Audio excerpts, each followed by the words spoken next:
Right, let's get into it. Tonight we travel to the wild frontier of North America, not to wrestle a bear or spot a moose, but to watch two rich democracies nearly come to blows over a toll booth. Yes, folks, you heard that right. A single solitary toll booth has somehow become the unlikely battleground in an escalating economic spat between Alaska and our neighbors to the north, Canada, specifically British Columbia. Because apparently, in 2025, international relations are best conducted like a particularly passive-aggressive game of Monopoly. To understand how we got here, we need to rewind a bit. Remember the trade wars? It all started with a series of bold moves by the former president, who believed that imposing tariffs on a wide range of imports would somehow bring other nations to their knees and force them to negotiate better deals for the United States. The idea was simple: make foreign goods more expensive, thereby encouraging American consumers to buy domestic products. But as with many things, the devil was in the details. Those halcyon days when the former guy in charge thought slapping tariffs on everything was a brilliant negotiating tactic, the administration touted it as a win for American workers and industries, claiming it would revive manufacturing and create jobs.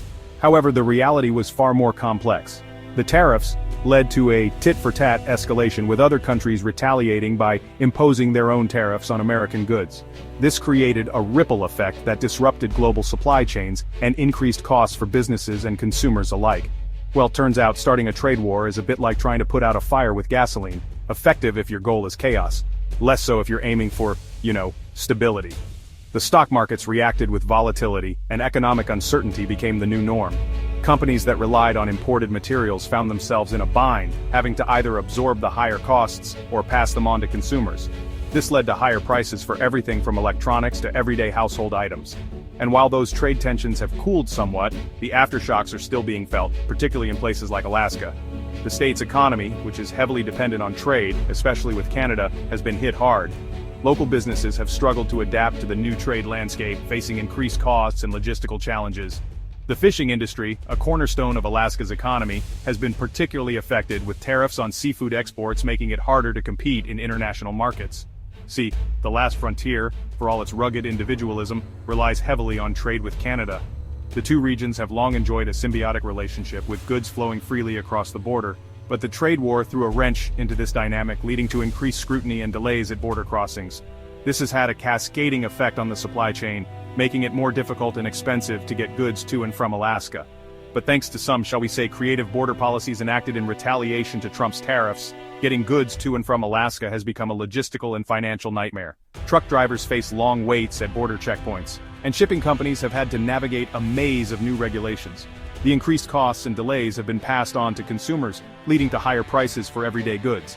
In the end, the trade war may have been intended to protect American interests, but its legacy is one of disruption and uncertainty, with ripple effects that are still being felt today. Take, for instance, the plight of the humble lettuce. Once a staple on Alaskan dinner tables, it's now become a luxury item, thanks in part to the aforementioned toll booth. The cost of transporting goods to this remote state has always been high, but recent changes have made it even more challenging. The toll booth, a metaphor for the increased transportation costs, has added a significant burden on both suppliers and consumers.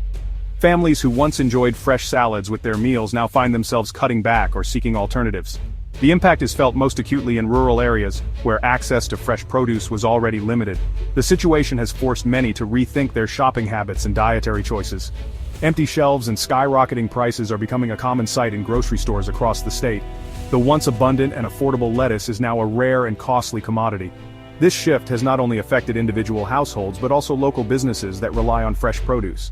We spoke to Randy, a grocer in Fairbanks, who summed up the situation with his usual stoicism. Randy has been in the grocery business for over 2 decades, and he has never seen anything like this. The challenges of keeping his shelves stocked and his customers satisfied have never been greater. $9, Randy sighed, shaking his head at a forlorn-looking head of iceberg. The price tag is a stark reminder of the economic pressures facing Alaskans. For many, paying such a high price for a basic item like lettuce is simply not feasible. And that's not even the organic, fancy kind. It's the sad, pale kind that looks like it lost a fight with a sunbeam. Randy's not alone. Other grocers across the state are facing similar challenges, and the ripple effects are being felt throughout the community. The quality of available produce has also declined.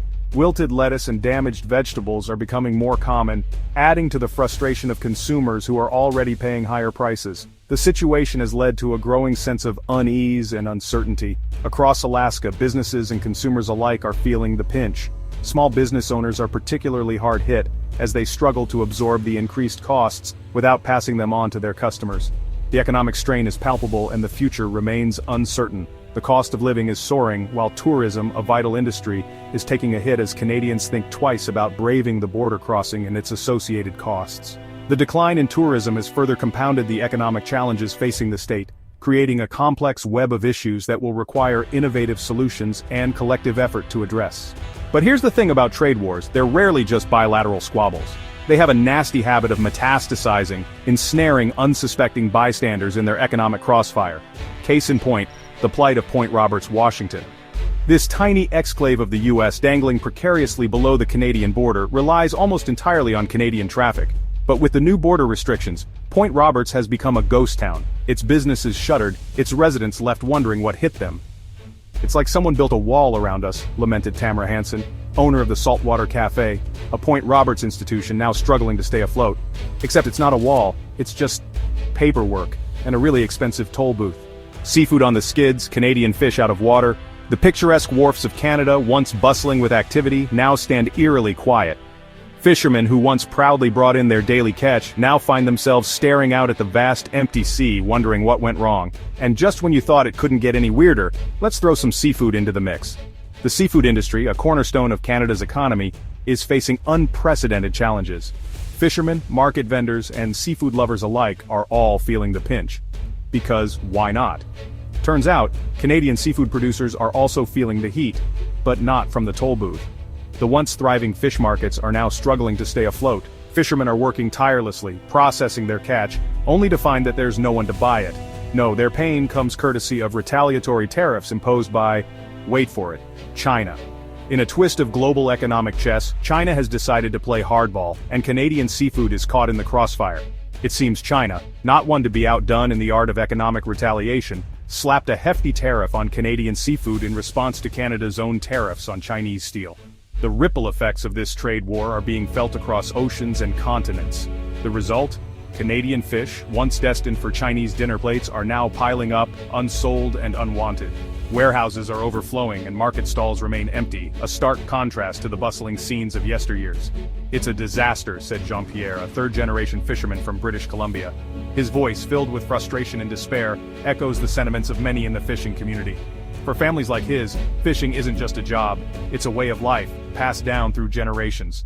We're caught in the middle of a fight that has nothing to do with us. The fishing community, tight-knit and resilient, is now grappling with an uncertain future. Discussions among fishermen are filled with worry and frustration as they try to navigate these turbulent waters, and the only winners are the seagulls. With fish left unsold and unwanted, seagulls have found themselves in a feast. They swoop down on the docks, taking advantage of the abundance of seafood, oblivious to the human struggles unfolding around them.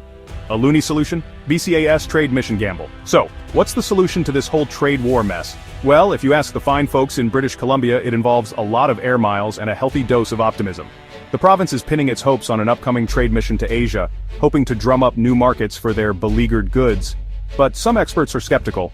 Replacing a market the size and appetite of China isn't exactly like switching out your cable provider. It's a long game, fraught with logistical and cultural hurdles. It's a good first step, conceded one economist, but it's a bit like trying to put out a forest fire with a garden hose. Mapping the madness, a trade route to nowhere. So there you have it, a tangled web of tariffs, tolls, and trade routes, all stemming from a policy that seems to have been conceived in a boardroom after one too many rounds of whose tariffs are bigger. It's enough to make you wonder if anyone actually understands how the global economy works, or if they just spin a giant wheel of tariffs every morning and see what sticks. The price of petty when borders bite back. Because when it comes to trade wars, even a quiet border can erupt into the loudest argument over the smallest booth. And the real losers? Well, it's not the politicians playing economic chicken with our livelihoods. It's Randy staring forlornly at his overpriced lettuce. It's Tamara watching her cafe gather dust. It's Jean-Pierre wondering if his family's fishing legacy will end up as another casualty in a war no one wanted. And that, my friends, is the real price of petty. We'll be right back after this commercial break.